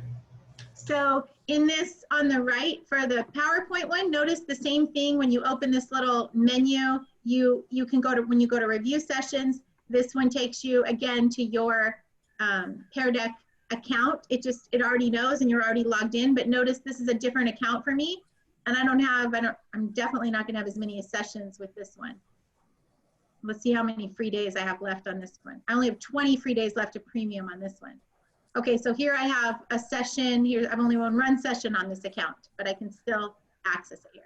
To me, that's the easiest way to get to your sessions, is just in a slide, in any slide, just pull that open and review your sessions. And then I don't have to remember where to go to Pear Deck and how to log in. Okay, other questions? Yeah, I have a question. Great, go ahead. Yeah. So can you create directly on the Pear Deck website as opposed to creating PowerPoint and then, using the So what happens when you say create from, like, this is the Pear Deck website. If you set up the Pear Deck website, if you set up an account with Microsoft, this is what it looks like when you get to Pear Deck. And right here it says create a presentation. And what it does is it actually just opens a PowerPoint in your OneDrive. And so that you could start creating from there. So you're not actually doing the creating in Pear Deck. It's taking you to your OneDrive or to your Google Drive to create the Google Slides or the PowerPoint slides there. But do you need the add-in? Because I'm worried my school is going to block that add-in. So if you set it up with your personal account, then on that page that, you know, where I clicked start a presentation, it would take me to my personal slides, my personal Google Drive or my personal OneDrive. So if that's a concern, you'll definitely want to talk to your school about it, because the reality is they don't have to pay for anything to allow the add-in. And if you ask them, you know, this is the market for Pear Deck is teachers. That is the only, you know, like they're not out there trying to sell it to businesses and stuff. So they understand the security concerns of schools and they're, you know, familiar with that market. But don't be afraid to ask your administrators or the tech people. Tell them this is a tool you need and you need the add-in. Here is somebody saying, oh, for if you're using Microsoft Teams, you just have to add the app and then the add-in. Okay, well that's actually the best solution because we're using Teams. You are going to be using Teams, Craig? Mm-hmm. Yeah, so it's actually already integrated with Teams. So it's your school doesn't even have to do anything. You can just add the app to Microsoft Teams. Okay. Okay, good. Okay, somebody else had a question before Craig or after Craig?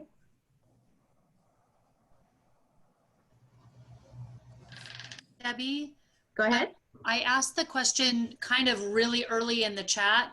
We have some teachers in our district that are using Nearpod. And like, I don't even know, like, does anybody have any feedback? Like, did you guys look at both and you liked this one better?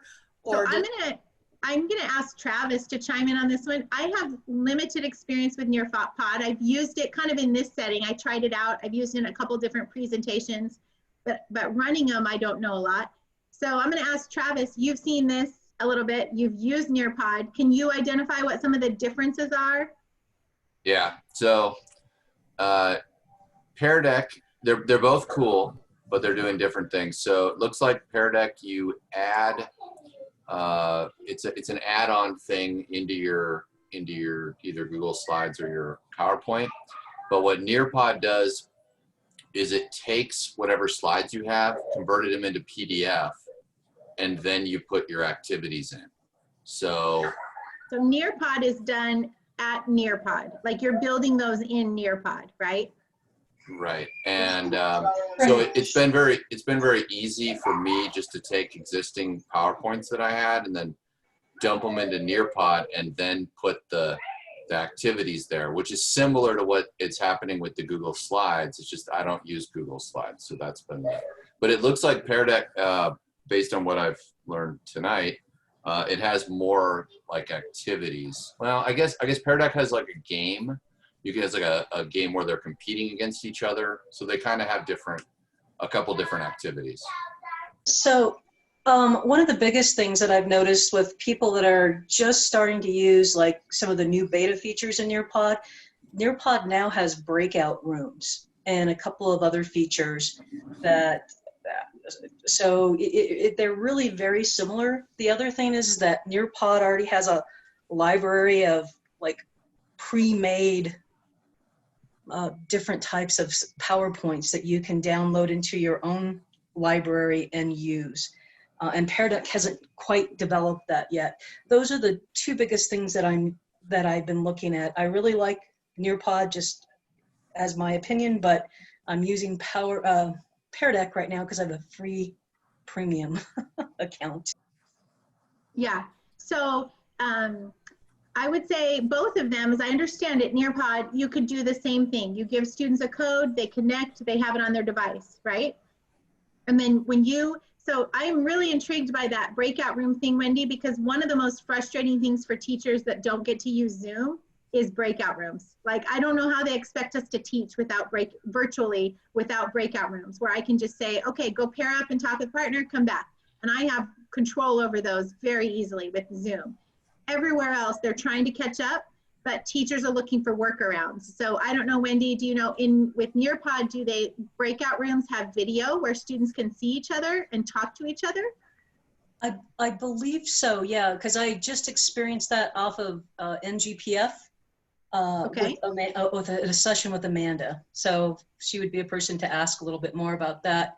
Okay. Teams right now, I don't know if anyone's using Teams, they also have breakout rooms that are built in because obviously it's Zoom, but you have to go in and turn it on. So you have to add the app to Microsoft Teams and then actually go into advanced settings, I think, and turn on the breakout rooms. The only problem with Teams, with their breakout rooms, is they don't have a timer.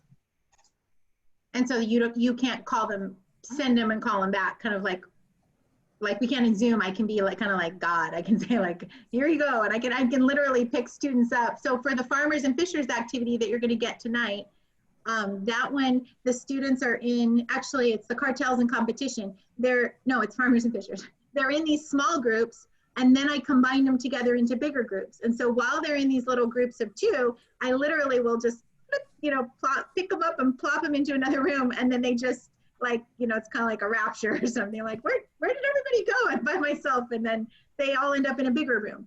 But teachers are finding workarounds, and so if apps are going to help us do that, these are the things, having breakout rooms and having the students be able to have the content you need them to have with them in the breakout room, are those 2 tools right there make so many of the activities that we do possible virtually. And so if you are going to use Nearpod, you can do these same things. You're just going to you'll have to build them yourself, right? But you could do these FT activities with Nearpod and breakout rooms, right? It's really about just finding ways to kind of replace what we would do in the classroom and do it virtually. And so also I would say for those of you that are using breakout rooms, some workaround like with Google Meeting Rooms or something, you can also use these Pear Deck slides to put in the prompts to call them back. So like, okay, I'm advancing to the next slide that's now saying, okay, everybody come back, time is up, if I don't have the ability to control them leaving and going from the breakout rooms. So just be creative and think about the ways that these tools can help you, control your environment, your classroom.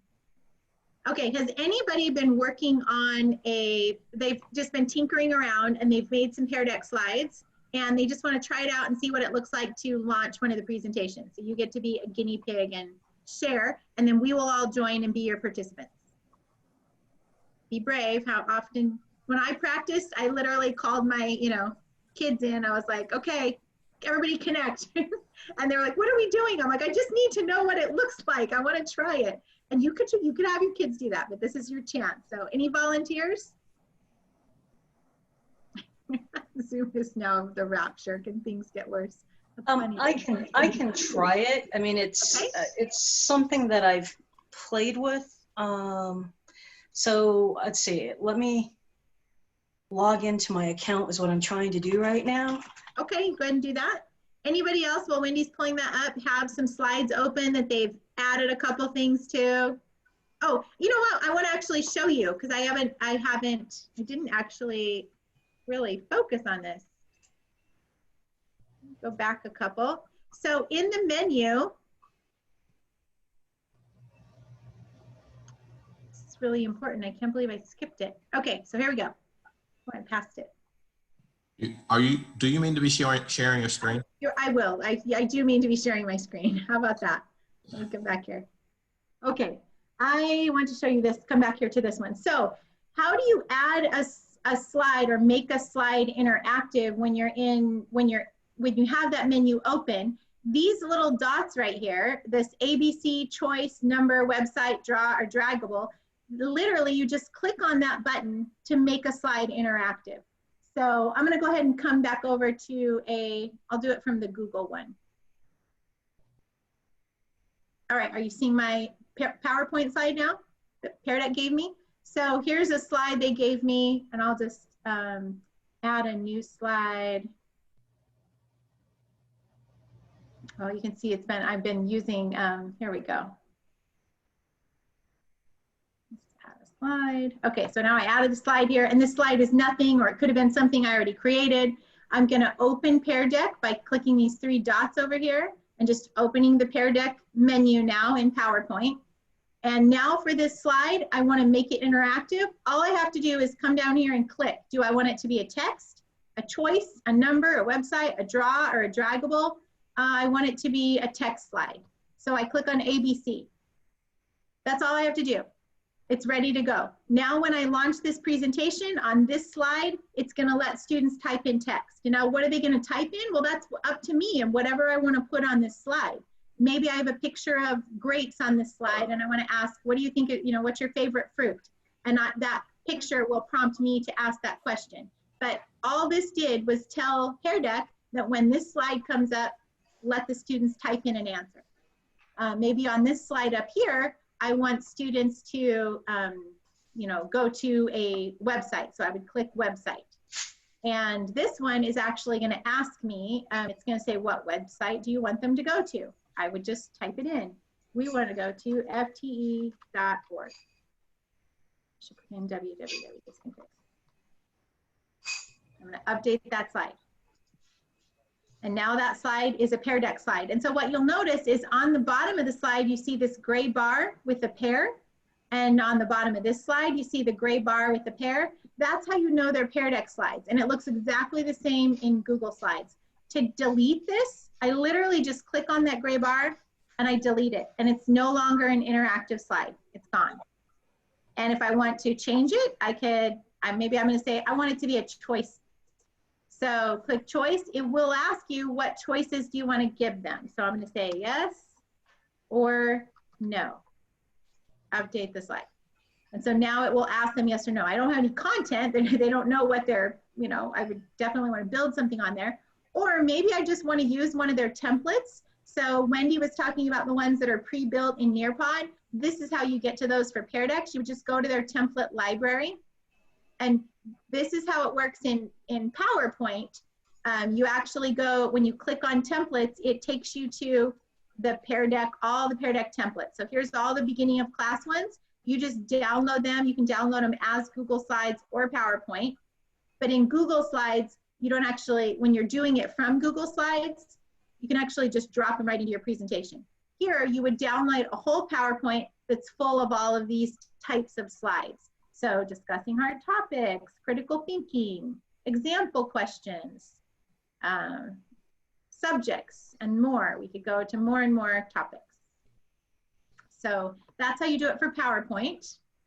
I think they do, let's see if we have critical thinking. I click and there's more options. Let's see here, where do I get back to here? Okay, so all of those just link me out to those different types of templates.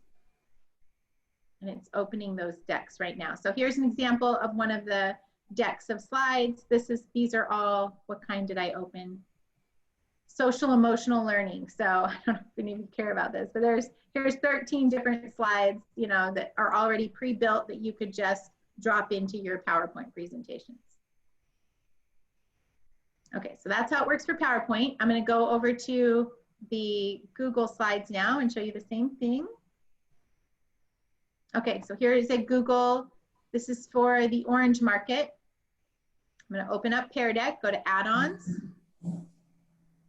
Pear Deck, open Pear Deck.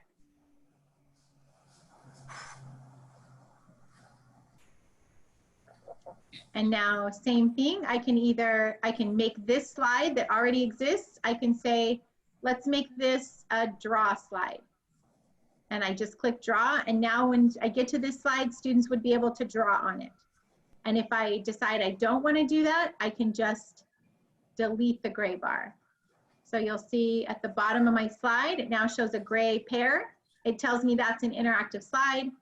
I can delete it and it's no longer interactive. To add templates in Google Slides, you would just click the template library, and right here, you would actually just choose. So I went into math. Why did I go into math? Let's try science, that's pretty cool. Oh, here's the periodic table, it's already pre-built. Or, oh, here, draw the atom, the hydrogen atom. That one looks cool, we'll add that in. Okay, so I've just added this in, and now the students, when they get to this slide, when I'm presenting, they would be able to draw anywhere on that slide. Okay, So that's how easy it is to take this Google Slides or the PowerPoint slides you already have, and just in the place you normally build and edit and create them, you just, you know, click to add your interactive pieces. Got to delete that because I shared that with other people. All right, other questions that have come up, raise your hand. Or Wendy, did you find one you want to share? Go ahead, John. Yeah, so that was nice. That last at the end there, you showed how you added the slides. So now I'm running my Google Slides. Okay. At the beginning, do I have at what point now does at what point does it now know to go to Pear Deck? You know. So John, let me show. So John, would you mind sharing your screen? And I'm just gonna have you show everybody. Sure. So I just stopped sharing. So go to share screen at the bottom. Yeah. I hit that. Go ahead. Okay. And now pick the screen you want to share with your Google Slides. Well, I'm the wrong person. I don't have any Google Slides. Oh, So okay. I have to create those. Okay, so let me show you my screen again. And do you see how I'm in this, I'm in the Google Slides, right? Normally, you would use this present button up here for Google Slides. But when you want to do Pear Deck, you actually are going to use this green Start Lesson button. And that's how Pear Deck knows to make it interactive. So when I start this lesson, I'm going to say instructor paste, or if I wanted to do it asynchronous, I would do that. And that's where you do it. Yeah, Thanks a use lot. the green button. Okay, Debbie, I have a question to go with that a little bit. Go ahead, Jan. So what if I only have 1 or 2 interactive slides in a 15 slide Google thing? Even though 2 of the slides are interactive, I still have to launch it through Pear Deck. If you want them to interact with it, yes. Okay, but there can be other slides that are there that don't, that they don't have to interact with. Thank you. In fact, most of the slides in this one I just launched are not interactive. There's only a couple that are interactive. And so, but it's useful in 2 ways. One, because they still have I'm about to share my screen to see what everybody. They still have them on your mobile device, but then they also can interact if you need them to. So there's kind of 2 purposes of why you would want them to have them. In fact, in the ones where we have students doing like the farmers, fishers, and they're going in and out of the groups, they're actually not really doing much submitting on the Pear Deck slides. What they're actually doing is just taking the content with them into the breakout room. So, okay, any other questions? Wendy, I'm sorry, I put Wendy on hold. So go ahead, I'm gonna stop sharing. Wendy, I want you to share your screen. If you're sure, I mean, I don't want to hold anyone up. So if anyone else has more questions and has to go, that's fine. All right, so what do you want me to do? Do you want me to give the code, or do you just want me to share? Just share your screen, and I want you to launch a presentation, a Pear Deck, either Google Slides or PowerPoint, whichever one you've added some Pear Deck to. Okay, share. I have also just posted in the chat the SurveyMonkey link. Thank you, Lisa. All right, so she has a presentation. And do you see her code up in the top right? Go ahead and click on your code to make it bigger, Wendy. So pop it up for us. And so now on your mobile device, you can go to Join PD again, joinpd.com, and connect to Wendy's slides. We're going to use this code CYXEK.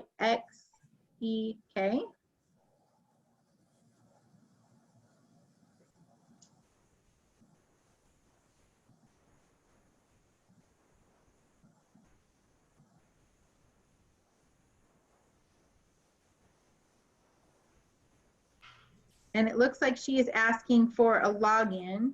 So I'm going to log in. Okay, so what have I been able to set it up where they didn't need a login? Just by would, sharing so, it? Just by sharing it? Anyone with a link? So you would, to do that, you would, before you click the green start button, those little white lines to the right is where students would, where you would turn off the login requirement. But it's okay, people are getting connected. All right, you have some of us, so go ahead and start the class.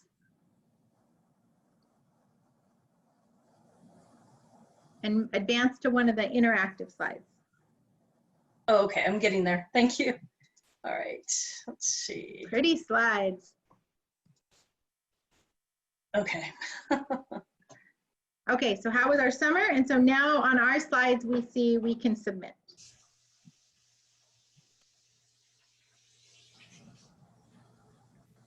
Okay, so do you have a teacher dashboard open, or you can just go to show responses? We need to hire Wendy to design slides for us. How do I do that? How do I go to show answers? Hey, good. That's why I'm glad you're I see it now. Right I there, see that's it. And Oh, now okay, nice. Okay, you see at the busy top summer. left, Yeah. you Okay, can I'm change just it to grid view at the top left. Okay. Good. Nice. Okay. So And now you can hide the responses and go back to your toggling. How do I hide? Oh, Change I right see. there. Okay. Oh, now what you actually clicked was to add, like on the spot, to add an interactive slide. Just close this at the top left. And you would just go to the red hide responses. Oh, sorry about that. No, Okay. but this is why we practice, right? It becomes comfortable as you're practicing. Now, when you want to end the session, do you see the end at the bottom right? Yeah. Go ahead and click end, and and don't type anything yet.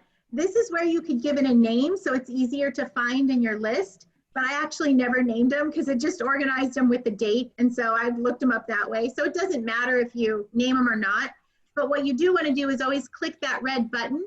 That's what actually ends the session and like kind of sends it away and archives it at Pear Deck. So you would say save and end session. And now it brings her back to, she did it in PowerPoint, back to her slides, and she's good to go. Okay?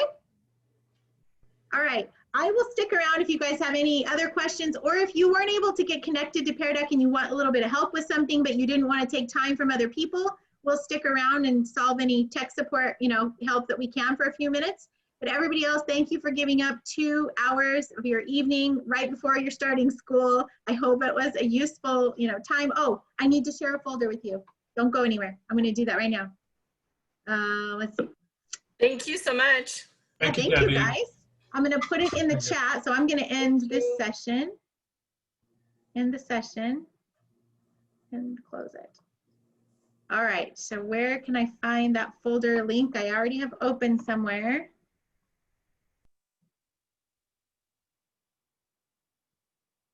Too many things open. All right, Lisa, I will work on finding it. You guys go ahead and ask questions if you have them. And we will also make sure we email the shared folder to you. I think I found it. I have a question. Okay, go ahead. So I have 3 periods where I teach regular econ, and I want to use the Pear Deck, and here I am in period 1 and they're interacting. It's not actually making any changes on my PowerPoint, right? No, your PowerPoint's exactly the same. Okay. And when you end that session and you start a new session for period 2, they'll see the exact same slides, and their answers will all be recorded in a separate session. But your slides are exactly the same. Good question. Okay, I found my folder. I'm getting it. Other questions? Just call them out if you have them, because I'm not looking at the chat. Okay, so on the self-paced, on some of the slides, if you looked, I had a lot of words, but I'm trying just to get them to be able to go through it on their own. Have you used VoiceOver or anything like that on your Pear Deck, or can you? Yes, you can, and I have not used it yet. It's a thing where you can add audio to any of your slides, and I think it sounds awesome. But you're ahead of me, Wendy, so try it out, let me know. But I think it would be great for asynchronous. If I think I could even do my presentation, like add audio to each of the slides so that they could actually listen to it live and interact with it. But I was excited when I saw that, but I actually have not learned that yet. So, but it is new, and when you're on the Pear Deck site, you'll see the add audio. I think it's actually even in the menu on the right side now. Okay, here comes the shareable link. Thank you for waiting. We'll make sure Lisa can send this to everybody too who participated. All right, it's coming in the chat. Abby? Go ahead. Oh, I was going to just ask real quickly. No, I'm sorry. That is not the link. That's to the WebEx room I was just in. Let me recopy the link. Okay, go ahead. Ask it out loud. Debbie, it's Rebecca. I was asking, do you, when a student comes, say they come to class late and your code is showing, they jump on Pear Deck, they jump in merged with where you're at right now? They do. They Yeah. come in wherever you merge. So with the honors orientation I'm doing in, 30 minutes, I'm gonna actually take attendance that way. So I can get a report from WebEx that tells me they were there, but it's like a day later. So I'm gonna have everybody enter their name on a slide in the beginning, and then I'm gonna have them enter their names again at the end. So if they didn't get there, but I can also see any of those interactive slides. I can see where they interacted, and if they didn't start interacting until halfway through, I'm gonna say, hey, come to another honors orientation and pay attention and get there on time. So that's how I'm using that actually tonight. And do you send takeaways with them? Does Pear Deck still give takeaways? Yes, I haven't used it yet, but if you want to tell people what that is, I don't know if it works the same with Google and PowerPoint, but basically you can send them kind of the feedback or like the slideshow with their answers, their work? Oh, it's their work, yeah. And I think it integrates very well with Google Classroom. Like you can say, send the takeaways to Google Classroom, and the students can see all of the slides and their interactions on those slides. Yeah, it's been a few years since I used Pear Deck, but that's going to be our choice for Econ, our main app. Cool, lucky.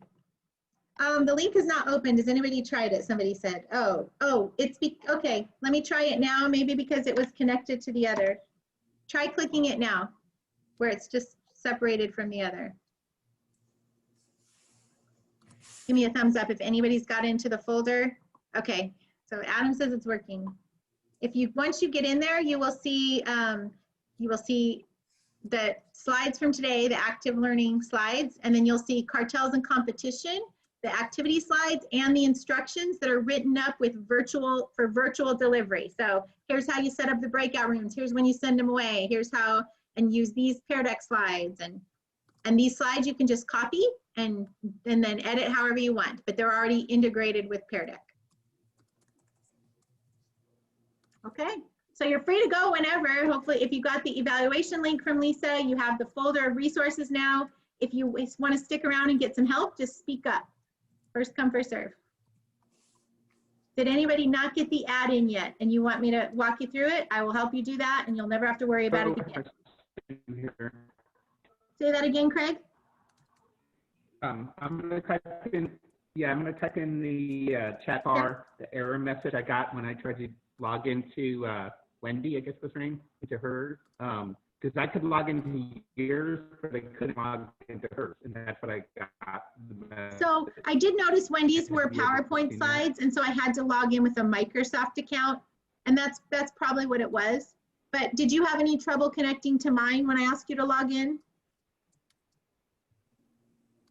You were connected to mine throughout, right, Craig? I was on here. Okay, I think it's just the difference between hers was connected to like Microsoft and she wanted them to sign in that way. And so if you didn't have a Microsoft account set up, it would throw some hurdles for you. So I wouldn't worry about that. Okay. Okay. Anybody else want help getting the add-ins connected? We're using Teams, so I'm going to have to ask my school to give me access because it tells me it's not configured for it. Okay, so yeah, what you want to ask them is how can I get the Pear Deck app for Teams set up? And I do know on the Pear Deck website, you can also, it talks about the Microsoft Teams connection. And so maybe do your homework before you go talk to them and kind of take and show them and say, see, this is what I want. And then just really quick, Zenobia, I played around a lot with it. So I actually created my account in Pear Deck, and then I logged into my Teams account, went into apps, searched for Pear Deck, added it, and then it took me 2 or 3 times before it actually let me load it into the PowerPoint. Okay, I'll try that. Yeah. Okay, thank you. I just got on, Debbie, loaded it up, and it did not bounce out my Pear Deck add-on, so I'm good. For your school account. Okay, you're set. Yeah, thank you so much. Yeah, thank you, Doug. Good seeing you again. Bye, Lori. Hi, Debbie. I'll be talking to you soon. Okay, bye, Eric. Good seeing you again. Likewise. Nate, Thank you, Debbie. Nate, did you get it working? See you later. Thank you, guys. Have a good night. Good night. Is it working for you, Nate? Thank you, Debbie. Bye, Debbie. Thank you. Arizona. I know it's hot there right now. I know. I wish I was where you are. Well, I'm in southern Utah, and it's Oh, I take it back. You might as well be in Arizona. so, but it does cool off in the night here, so that's nice. It does. I was in Sedona like 3 days ago, and I will take it. Even 20 degrees difference at night is amazing. It helps. Yeah. Thank you. Thanks, Bye, Lisa. Nate.